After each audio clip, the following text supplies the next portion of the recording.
四季好蔬菜第一頁，春天到，吃什麼菜？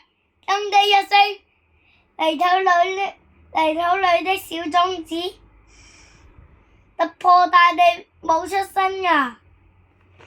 等不及要曬太陽了，春天天氣又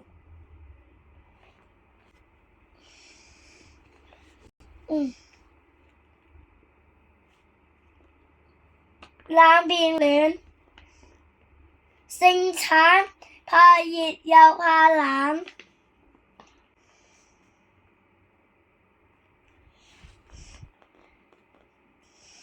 喜歡舒爽氣候的小葉菜，小小綠綠的菜苗，迎着陽光，經過農夫悉心的照顧，快快地長大了。小葉菜長大，可以收割了。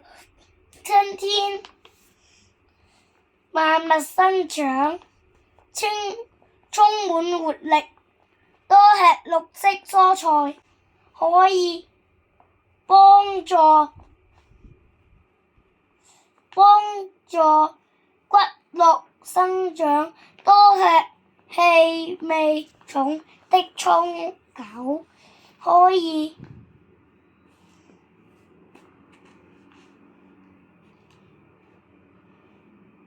增加體力。這些都是春天蔬菜的好味道。夏天到，吃什麼菜？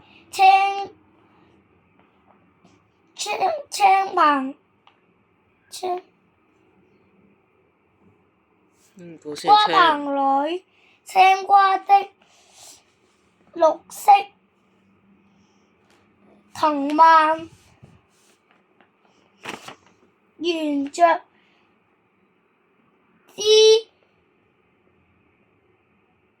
枝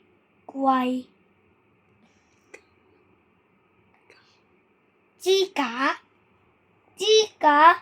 繞啊繞，向上攀爬生長。小黃花開了，吸引蜜蜂來幫忙，好讓花兒結出果。小黃花慢慢謝了，結出一條一條的青瓜。多謝大家。